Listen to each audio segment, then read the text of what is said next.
नमस्कार शेतकरी बांधवांनो आणि ग्रामीण भागातील युवक युवतींनो, आजच्या व्हिडिओमध्ये आपण महाराष्ट्र सरकारच्या मुख्यमंत्री ग्रामीण पशुधन उद्योजक योजनाबाबत 19 जून 2026 पर्यंत आलेल्या सर्वात महत्त्वाचे अपडेट्स जाणून घेणार आहोत.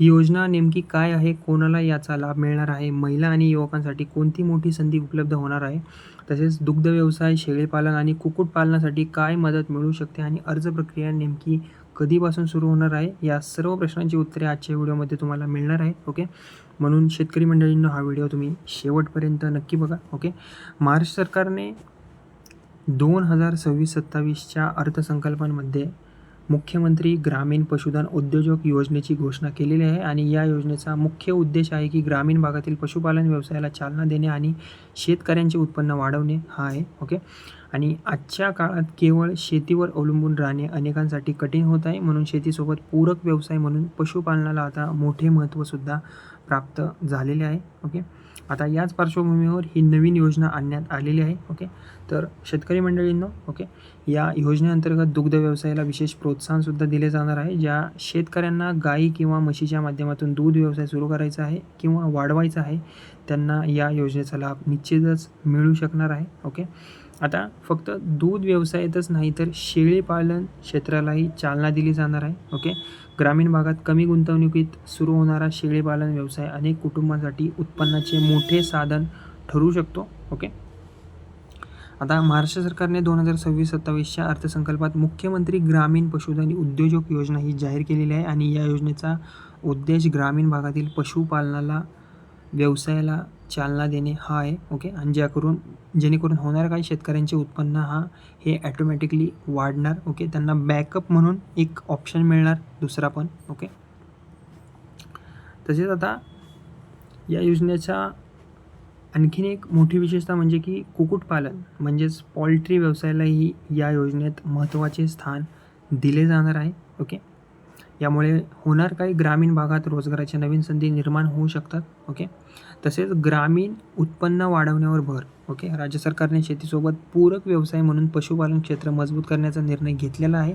यामुळे शेतकऱ्यांना अतिरिक्त उत्पन्नाचा स्रोत निर्माणसुद्धा होणार आहे. ओके, आणखीन एक मोठी विशेषता म्हणजे की महिलांना यामध्ये प्राधान्य मिळणार आहे. महिला बचत गट असतील किंवा स्वयंसहाय्यता गट आणि ग्रामीण महिलांना या योजनेचा लाभ मिळावा यासाठी विशेष प्रयत्नसुद्धा केले जाणार आहे. ओके, ग्रामीण महिला किंवा स्वयंसहाय्यता म्हणजेच SHG आणि बेरोजगार युवकांना या योजनेचा लाभ देण्यावर विशेष भर असल्याचे सरकारने स्पष्ट केलेले आहे. ओके, तसेच बेरोजगार युवकांसाठी देखील ही योजना मोठी संधी ठरू शकते.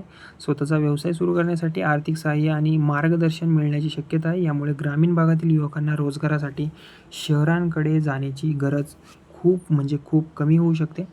ओके, पशुसंवर्धन विभागामार्फत योजनेच्या अंमलबजावणीसाठी प्राथमिक तयारी सध्या सुरू असल्याची माहिती समोर सुद्धा आलेली आहे. ओके, तसेच आता अनेकांना प्रश्न पडला असेल की या योजनेत नेमके किती अनुदान आम्हाला मिळणार आहे. ओके, सध्या सरकारने योजनेची घोषणा केलेली आहे, मात्र अनुदानाची रक्कम असेल, पात्रता निकष असतील आणि अर्ज प्रक्रिया याबाबतचा सविस्तर शासन निर्णय म्हणजेच GR अजून तरी अद्याप जाहीर झालेला नाही आहे. ज्यावेळेस होईल त्यावेळेस मी नक्कीच तुम्हाला व्हिडिओमार्फत सांगेल. ओके, म्हणून अधिकृत माहिती येण्याची प्रतीक्षा तुम्हाला आता थोडीशी करावी लागणार आहे. ओके, तसेच पशुसंवर्धन विभागामार्फत योजनेच्या अंमलबजावणीची प्राथमिक तयारी सुरू असल्याची माहितीसुद्धा समोर आलेली आहे.